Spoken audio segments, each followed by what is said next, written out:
Hello नमस्कार। मैं संदीप आपका कैरियर एलिवेट के यूट्यूब चैनल पर स्वागत करता हूं। भाई हम हिस्ट्री कर रहे हैं और हिस्ट्री में हम मॉडर्न हिस्ट्री पर पहुंच चुके हैं। कहाँ पहुंच चुके हैं भाई? मॉडर्न हिस्ट्री पे।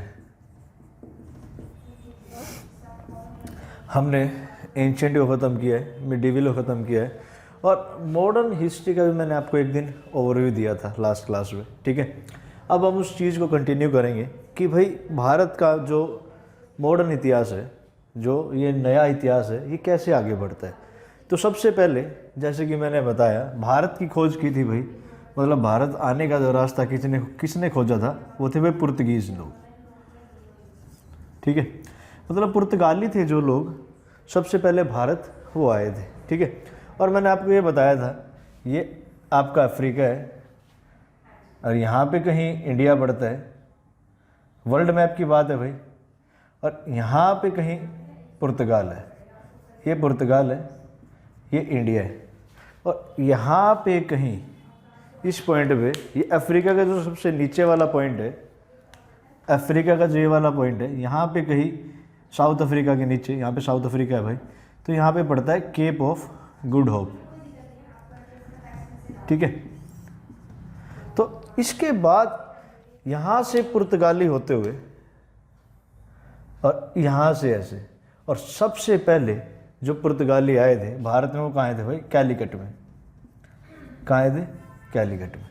तो ये मैंने बताया था आपको प्रीवियस वीडियोस में भाई पुर्तगीज़ लोग आए थे, कहाँ पे आए थे? कैलीकट में, और sorry Cape of Good Hope से होते हुए कैलीकट में।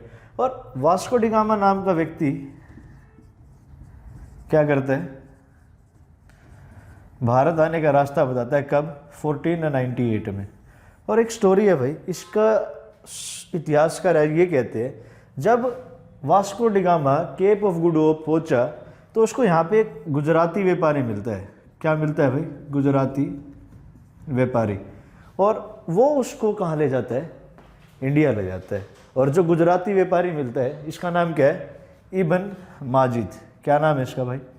IBN माजिद। इम्पोर्टेंट नहीं है आपके लिए, बट याद रखना कि भाई जो गुजराती व्यापारी है उसका नाम क्या था? इब्न माजिद।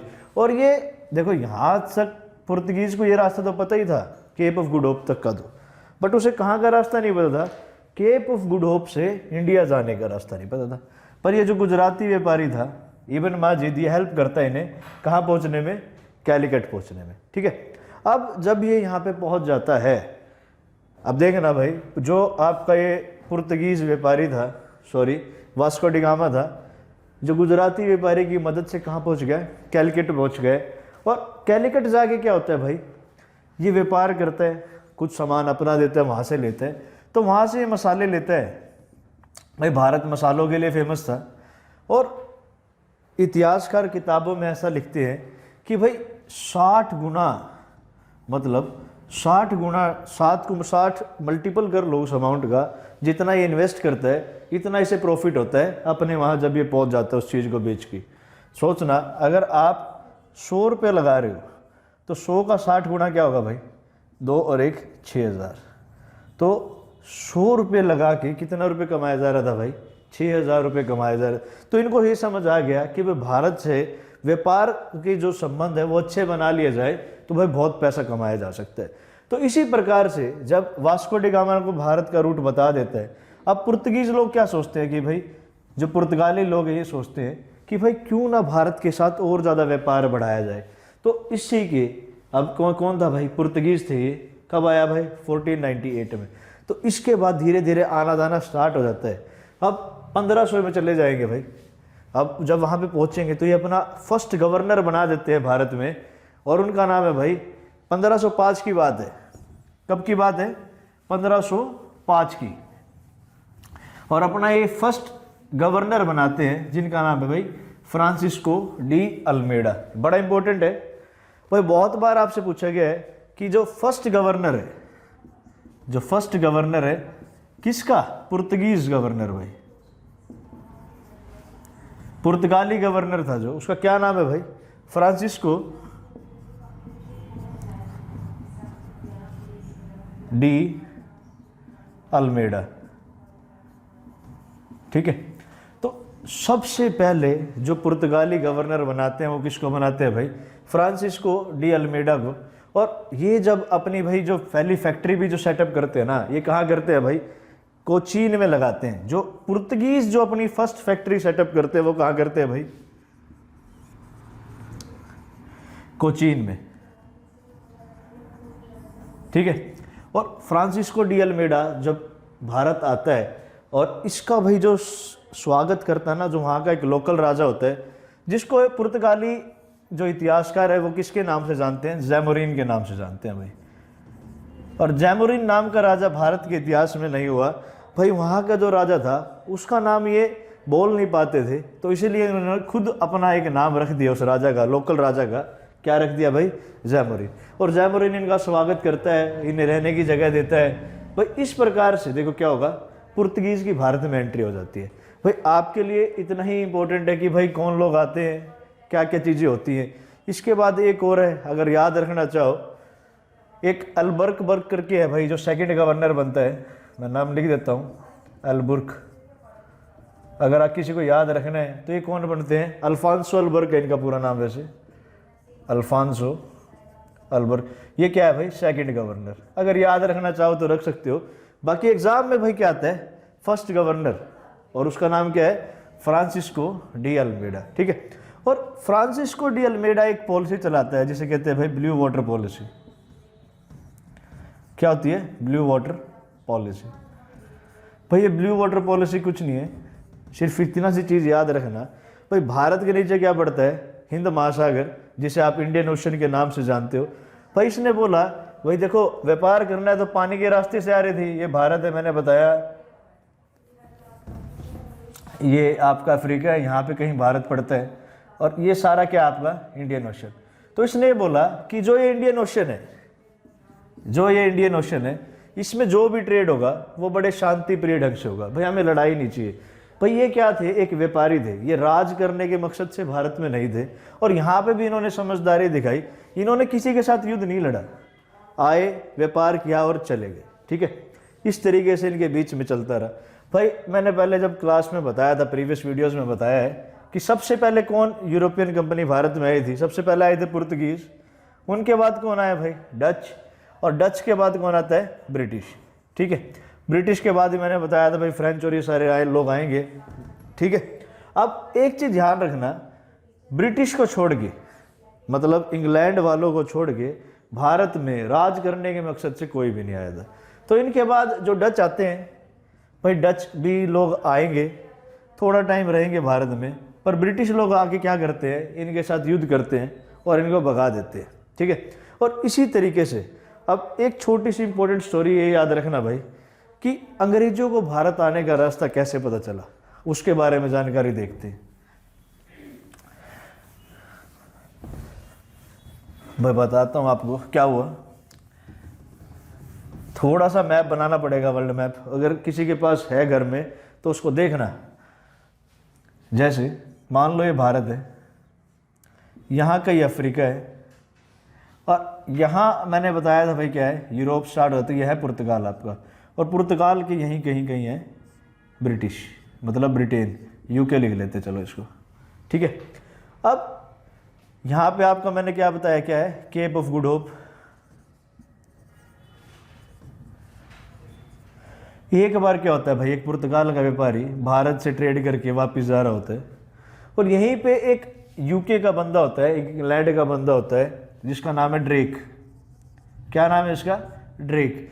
और ड्रेक क्या करता है? इस जहाज़ को लूट लेता है भाई, जो ये पानी में जहाज़ होता है, इस पे अटैक करता है और इस जहाज़ को लूट लेता है। जब भी ये जहाज़ को लूट लेता है तो क्या है भाई, सुनना एक चीज़, इसको एक नक्शा प्राप्त होता है, मैप प्राप्त होता है, जिसके अंदर भारत आने और जाने का रास्ता होता है। इस तरीके से भाई भारत का रास्ता किसको पता चलता है? इंग्लैंड वालों को पता चलता है। एक जहाज़ को लूट के उनके पास एक नक्शा आ जाता है, और इसके पीछे भाई एक ये भी बनाते हैं, ब्रिटेन एडवेंचर एक वो भी बनाती है भाई, अपनी एक अथॉरिटी बनाती है, जिसको 1600 ईस्वी में जो वहाँ की रानी होती है, उस टाइम एलिजाबेथ होती है, वो भाई क्या कह देती है कि आप जाओ और भारत का रास्ता और भारत तक एक बार घूम के आओ कि क्या चीज़ें चल रही है भारत में, ठीक है।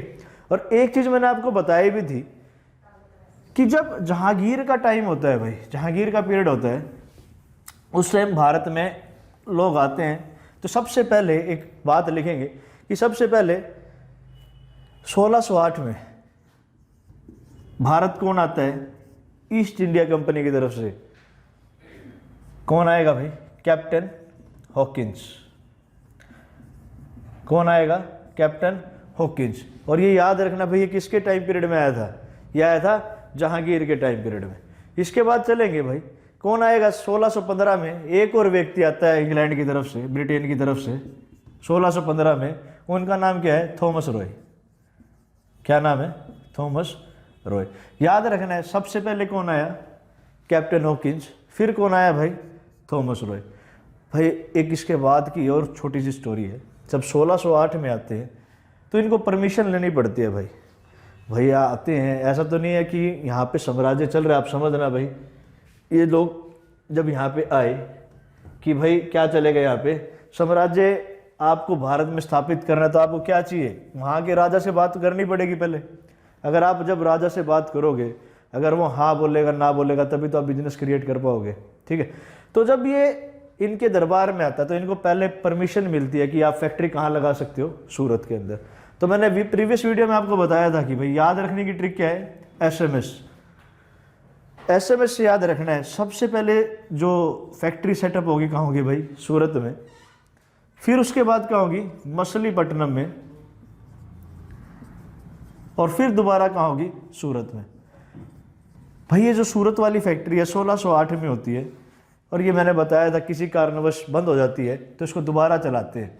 और ये कब लगती है? 1611 में, और ये 1613 में।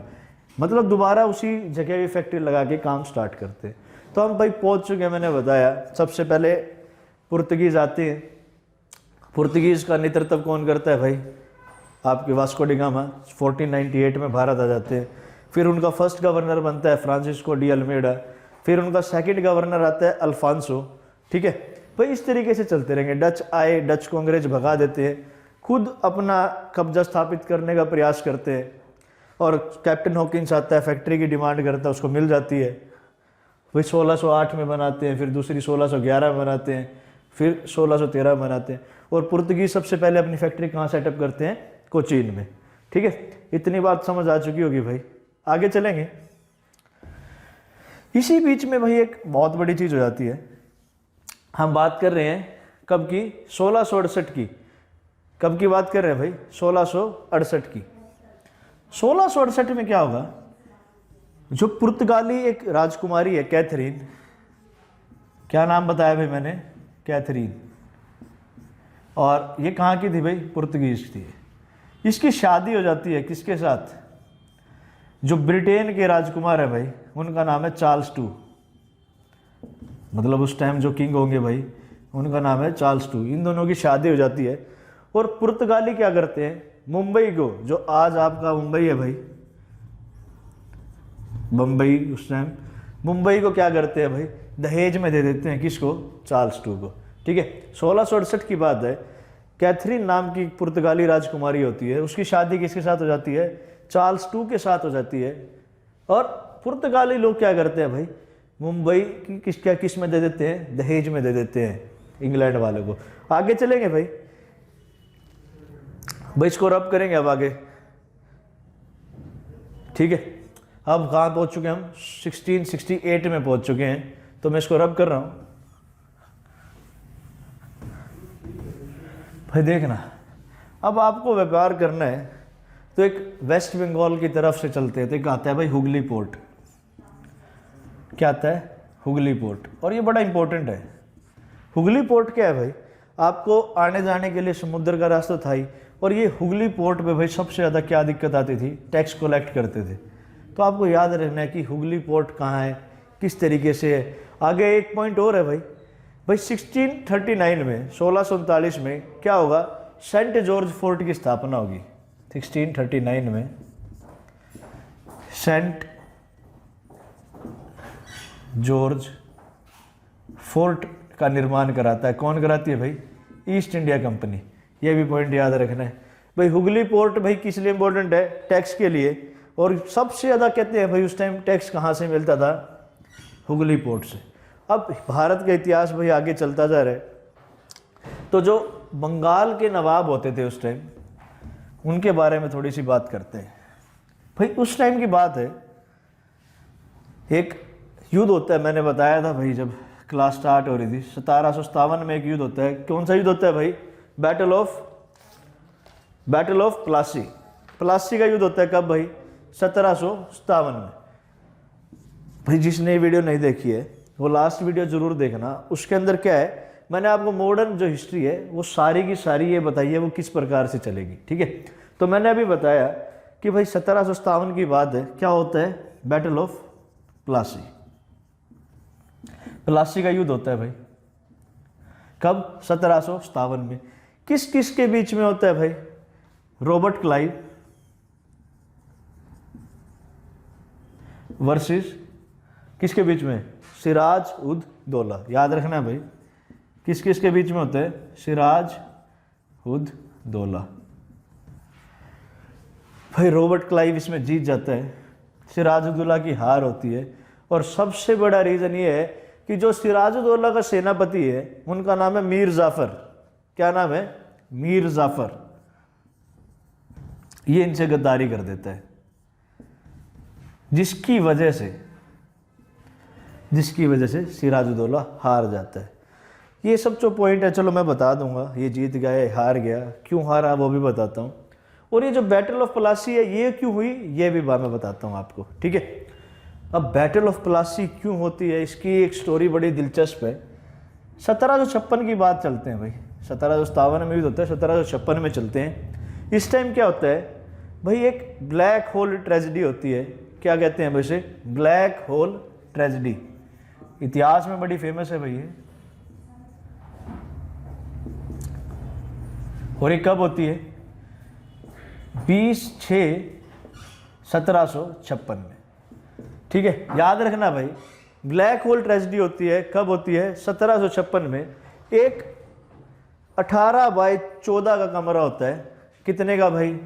लेंथ जिसकी 18 हो, ब्रेड्थ जिसकी 14 हो, इतना सा एक कमरा होता है। उसमें सिराज उद दौला क्या करता है, जो ब्रिटिश कंपनी है और जितनी भी यूरोपियन कंपनी है उनके लोगों को पकड़ लेता है और इस कमरे में बंदी बना देता है। और ऐसा माना जाता है कि ये उसमें आग लगवा देता है, जिसके अंदर कुल 123 लोग थे, 146 लोग थे। कितने लोग थे भाई? 146 लोग होते हैं इस कमरे के अंदर टोटल। और कहते हैं कि भाई 123 मर जाते हैं, मात्र 23 लोग बचते हैं भाई। तो 23 जो लोग बचे उनमें से एक व्यक्ति होता है होबल। क्या होता है भाई? होबल। वो ये सब स्टोरी आके रॉबर्ट क्लाइव को सुनाता है, ईस्ट इंडिया कंपनी के अधिकारियों को सुनाता है, जिसकी वजह से बदला लेने के लिए रॉबर्ट क्लाइव सिराज उद दौला पर आक्रमण कर देता है और बैटल ऑफ प्लासी होती है। तो समझना भाई ब्लैक होल ट्रेजेडी क्या है, कब होती है? 20/6/1756 में। एक 18/14 का एक कमरा होता है, 18 × 14, लेंथ जिसकी 18 है, 14 उसकी ब्रेड्थ है। टोटल 146 लोग उसमें बंद कर देते हैं और उसमें आग लगा देते हैं, जिसमें से 123 लोग मरते हैं, 23 बचते हैं। 23 में से एक व्यक्ति कौन होता है? होबल। होबल ये बात आगे बाहर बता देता है और जिसकी वजह से बैटल ऑफ प्लासी होती है। और कई इतिहासकार ये भी कहते हैं कि ये सब अफवाह है, सिर्फ अंग्रेजों को सिराज उद दौला पर आक्रमण करना था, इसलिए ये स्टोरी का निर्माण किया गया है। अब पता नहीं भाई सच क्या है, हमें तो जो चीज़ पढ़ी गई है या बताई गई है, जो लिखी गई है, उसी पे आगे चलते हैं और उसी के बारे में चर्चा होती है। अब आ जाते हैं बैटल ऑफ प्लासी पे। भाई 1757 में बैटल ऑफ प्लासी होती है। रॉबर्ट क्लाइव सिराज उद दौला के बीच में युद्ध होता है, जिसका सेनापति कौन होता है? मीर जाफर। और हार जीत तो चलो इसमें हो गई है, बट इतिहासकार यहाँ तक लिखते हैं कि भाई ये युद्ध असलियत में तो हुआ ही नहीं है। जो ये मीर जाफर है, जो सेनापति है, ये रॉबर्ट क्लाइव के साथ मिल जाता है और युद्ध नहीं होता है। ये सेना, आधी सेना इसकी इसमें मिल जाती है और इसको कह देते हैं कि भाई आप हार गए, क्योंकि राजा तो युद्ध में जाता नहीं भाई। सेनापति गया था, सेनापति इनकी साइड हो गया है, ठीक है, और इसको हरा देते हैं। समझना, एक छोटी सी चीज़ हो रहा है। कहते हैं सिराज उद दौला के पास उस टाइम 18,000 लोग थे और आप हैरान हो जाओगे, रॉबर्ट क्लाइव के पास मात्र 300 सैनिक थे।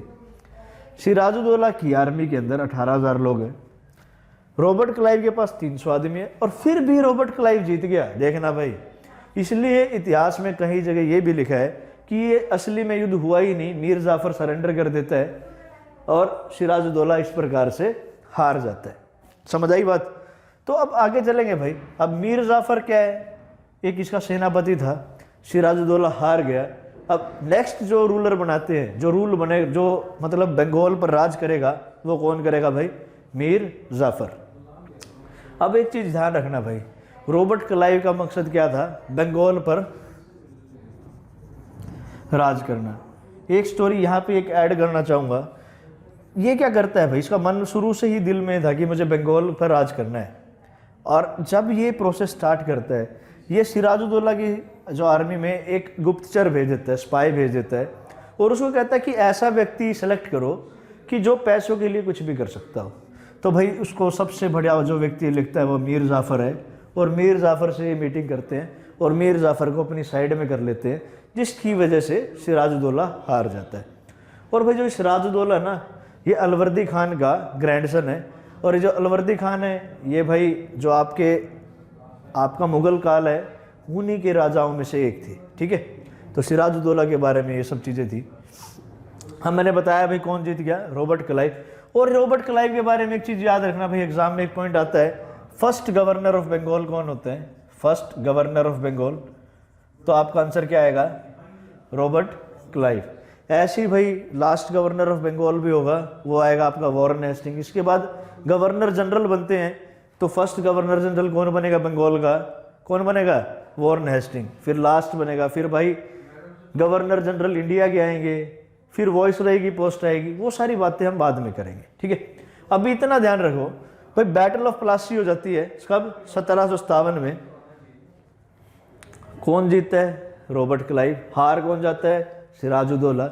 और उसके बाद जो नया राजा बनता है वो कौन बनता है? मीर जाफर। इतनी बात समझ में आई तो मैं रब करना चाहूँगा भाई। ठीक है, रब कर रहा हूँ। तो भाई 1757 के बाद 3 साल के लिए ये आ जाता है, 1757 से लेके 1760 तक, 1757 से लेके 1760 तक।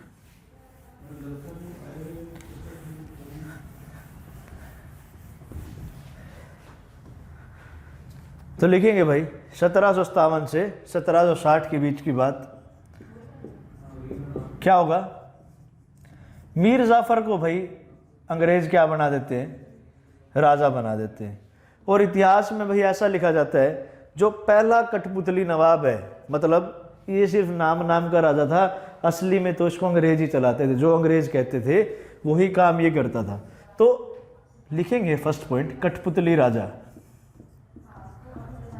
क्या भाई? कठपुतली राजा। पपेट किंग कहते थे भाई इंग्लिश में, जिसको लिखना है वो लिख सकता है पपेट किंग, कठपुतली राजा। आपने देखा होगा भाई कठपुतली को डांस, टीवी में तो जरूर देखा होगा, असली में नहीं देखा है। काफ़ी लोगों ने शायद असली में भी देखा हो। भाई उंगलियों पे नचाते हैं कठपुतली को, ऐसे ही अंग्रेज इसको क्या नचाते थे? अपनी उंगलियों पे नचाते थे, इसलिए इसे क्या बोला गया? कठपुतली राजा। और कहते हैं कि भाई इसके ना युद्ध में पैसे खत्म हो जाते हैं बंगाल के, और इसको भी भाई अंग्रेज क्या कर लेते हैं? कैद कर लेते हैं। तो अंग्रेज इसको भी कैद कर लेते हैं भाई। अब इसके बाद दिक्कत ये हो जाती है, अंग्रेज जो नेक्स्ट राजा चुनते हैं वो इसका दामाद होता है, उनका नाम क्या है? मीर कासिम। वो लिखेंगे, वो बड़ा इंपॉर्टेंट है भाई। इनका जो टाइम पीरियड है वो है 1760 से 1763। लिखेंगे 1760 से 1763। कौन बनता है? मीर कासिम। कौन है? दामाद है भाई किसका? मीर जाफर का। ये कुछ बना तो देते हैं भाई, ये भी अंग्रेजी बनाते हैं, बट ये क्या करता है? थोड़ा चीज़ें बदलने लग जाता है भाई। इनसे पहले कैपिटल कहाँ थी? मुर्शिदाबाद में थी। ये कैपिटल शिफ्ट कर देता है कहाँ पे? मुंगेर में। देखना भाई, पहले कैपिटल कहाँ है? मुर्शिदाबाद में।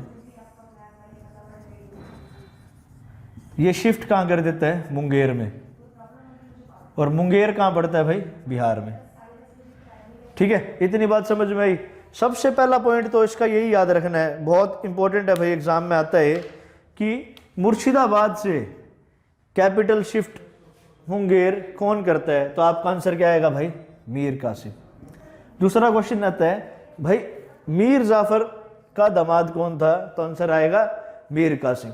दो चार और चीजें बदलाव करता है, मतलब ये एक करता है क्या है भाई, सबसे बड़ा जो अंग्रेजों को तंग करने वाला पॉइंट होता है, मतलब इसने जितने भी कार्य करे वो अंग्रेजों के खिलाफ करे भाई। सबसे बड़ा जो इसने कार्य किया, जो मैंने बताया था ना भाई, हुगली पोर्ट, ये हुगली पोर्ट को क्या कर देता है? टैक्स फ्री कर देता है। ठीक है, कितनी बड़ी बात है, जहां से सबसे ज्यादा पैसा आ रहा है ये उसी पोर्ट को क्या कर देता है? टैक्स फ्री कर देता है भाई। इसकी वजह से अंग्रेजों को बड़ा धक्का लगता है, पैसे कमाने लग जाते हैं।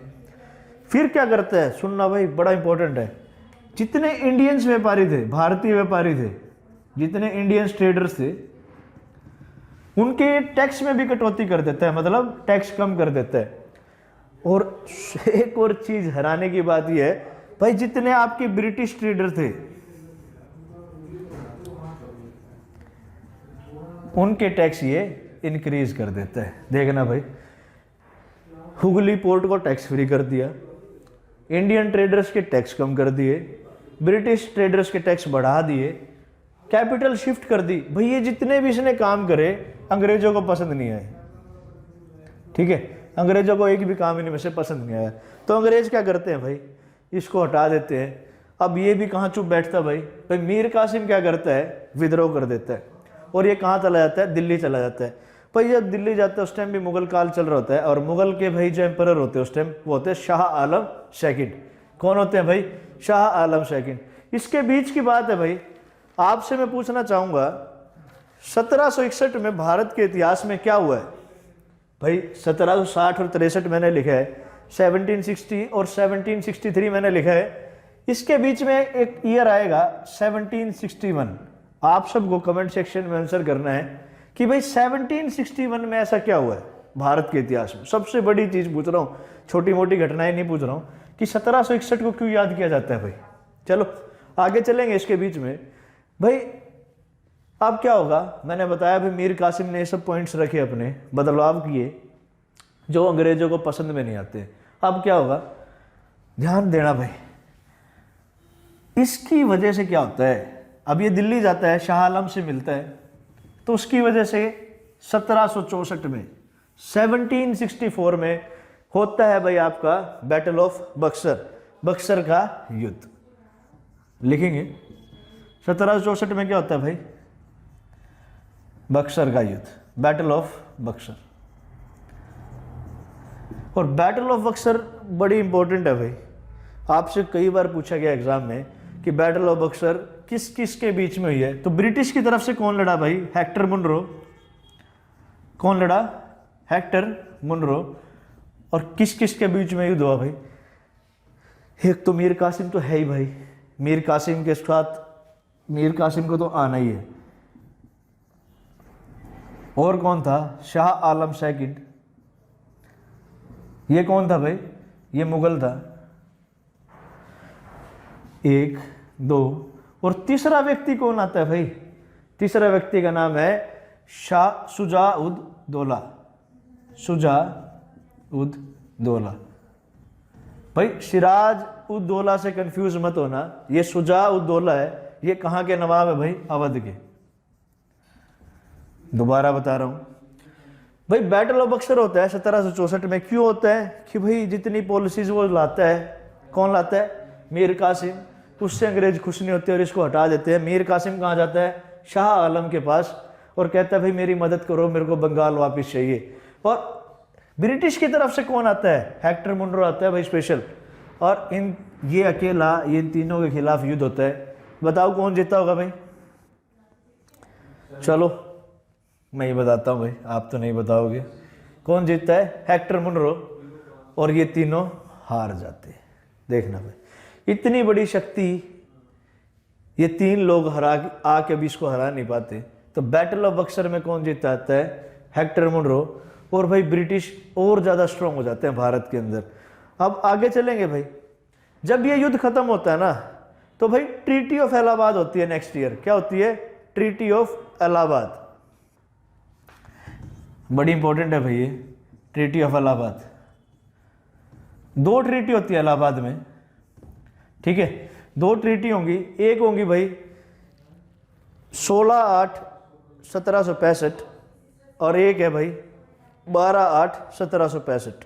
2 ट्रीटी होती हैं, 12/8/1765 और एक 16/8/1765। ट्रीटी किस किस के बीच में होती है भाई?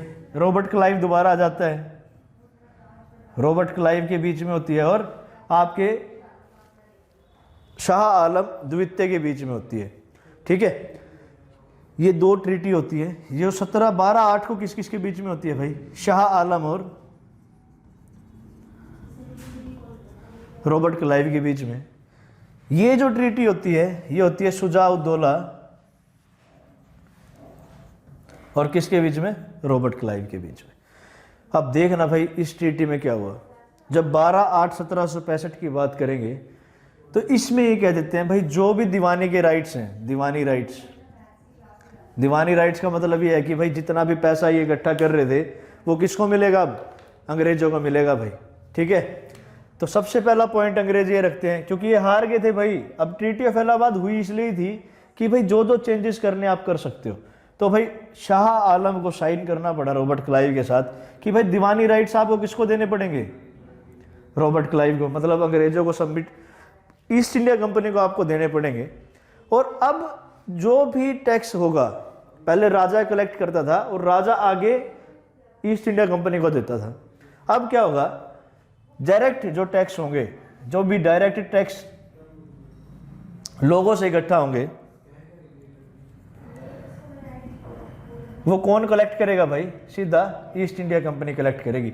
मतलब इन्होंने राजा बीच में से हटा ही दिया और उनको बोला कि आपको सिर्फ 1 साल के 26 लाख रुपए दिए जाएंगे। शाह आलम को क्या बोला? आपको 1 ईयर्स में, मतलब 1 साल में कितना पैसा मिलेगा? सिर्फ 26 लाख। अब आपको कुछ नहीं करना, आप बैठो आराम से गद्दी पे बैठो, नाम आपका चलेगा, सारा काम कौन करेगा भाई? East India company. और इस तरीके से उनको क्या मिलेगा? सिर्फ रॉयल्टी मिलेगी, कितने लाख की? 26 लाख की, ठीक है। अब आ जाते हैं भाई 16 अगस्त 1765 में क्या होगा। अब ये कह रहे भाई आपको एक सेक्रेटरी बनाना पड़ेगा और सेक्रेटरी कौन होगा? एक अंग्रेज होगा। मतलब जो भी आपके दरबार में एक पोस्ट बनानी पड़ेगी, क्या? सेक्रेटरी की, सचिव की। और वो सचिव कौन होगा? एक अंग्रेज होगा। ये तो फर्स्ट पॉइंट था इनका। सेकंड पॉइंट ये रखते हैं कि आपने हमारे साथ युद्ध किया है भाई। क्या किया है? आपने युद्ध किया है तो आपको युद्ध के तौर पे हमें 50 लाख रुपए देने पड़ेंगे। जो मतलब आपने हमें इससे युद्ध किया है, हमारा जान और माल दोनों का नुकसान हुआ है, उसकी भरपाई के लिए, कंपनसेशन के लिए आपको क्या देना पड़ेगा? 50 लाख रुपए देने पड़ेंगे। तो ये सब चीज़ें क्या थी भाई? आपकी थी ट्रीटी ऑफ इलाहाबाद के अंदर। आगे चलेंगे भाई। रॉबर्ट क्लाइव एक काम और करता है, मैं यहीं पे लिख देता हूँ भाई। वो डायरकी लगा देता है। क्या लगा देता है? डायरकी। और डायरकी का मतलब होता है द्विशासन। क्या होता है?